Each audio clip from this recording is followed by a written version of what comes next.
narrative.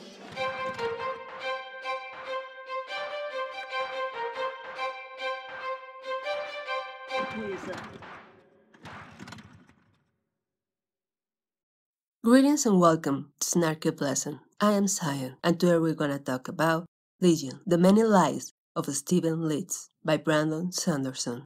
I have to admit that I found these 3 short novels by Murloc. After I fell in love with the Legion Fox series and realizing that I didn't have any comics with this character, I decided to turn on my laptop and go to my favorite online stores and buy me some. I typed the name Legion and this compendium just popped up. I was familiar with Sanderson's work, so I just added to my cart. And I kind of forget my initial search, so I didn't buy anything about the son of Xavier. Oops. Anyway, I can tell you, with all honesty, that I don't have regrets about this. Well, some. After all, I didn't buy any comic with Legion. So let's hit the road and marcha. The plot. Stephen Leeds is perfectly sane. His hallucinations who are completely mad.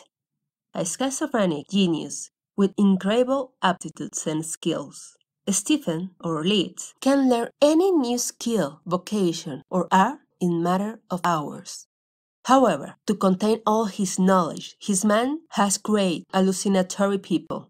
Leeds call them aspects. And wherever he goes, he's joined by a team of imaginary experts to give him advice, interpretation, and explanations. Like his psychiatrist, Ivy, that helped him with his not multiple personality problem and aid him with understanding human behavior.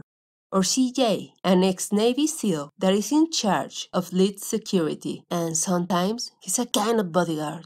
But tell me, what a guy will do with 45 aspects?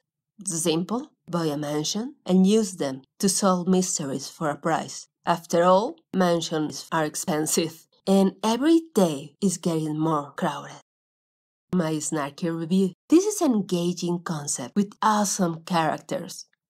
The plot in the 3 stories interconnect, yet sometimes let you with more questions than proper answers. But the ride with all Leeds' hilarious, paranoid, eccentric, and skillful band of hallucinations is worth it. The fact that every one of them has its own personality, feelings, relationships, motivations, backstory, and families, they speak with their families, is very compelling. Also, the fragility of Leeds' rules to maintain their aspect solid, alive, and real add to the predicament of our neurotic detective. For example, Wilson, his house staff, has to attend Leeds' necessities, but also has to at least pretend to do it for all his aspects, like serving them drinks and food and cleaning their messes. I really hope the lead is paying this dude well. Other example is when JC pursued a car that has kidnapped Leeds on foot and starts to run 45 miles per hour. Then, when Leeds realized the realistic velocity and endurance of JC, he just simply decided to leave him behind to hold to the reality and maintain the equilibrium of his fragile mind. Kind of spoilers ahead. The 2 first short stories explore different science fiction inspired scenarios and all start with a missing inventor of a very particular camera capable to take pictures from the past, which leads to a clue about the whereabouts of his mentor and ex-lover, a woman that has the key about his particular talents. Leeds, in his eagerness to find this seclusive woman, takes his aspects to the extremes, and the fragile equilibrium that put them together starts to break, causing devastating consequences. This novel is considered a science fiction, fantasy, mystery, and urban fantasy. If you like The Robots of Gotham, The Final Empire, or Mistborn Book Number 1, The Magician, The Blue Blazes, and even love the series Sense8, you will enjoy this book. Favorite quotes or lesson from this novel? My name is Stephen Leeds, and I am perfectly sane. My hallucinations, however, are quite mad, but don't tell them. I'm not going more mad, Stephen said. I have stabilized. I'm practically normal. My non-hallucinatory psychiatrist acknowledged that, so leave me alone. A person asking, so your hallucination has hallucinations?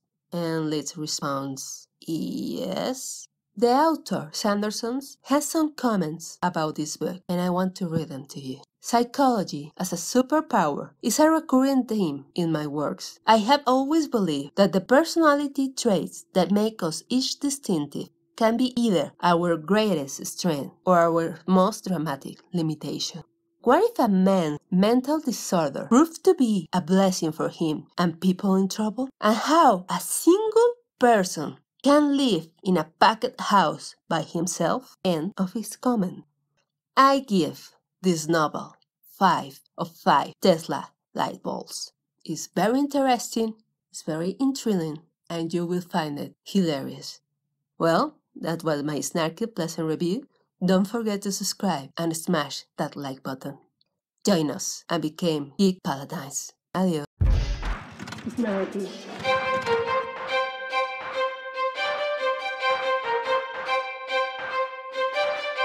Please.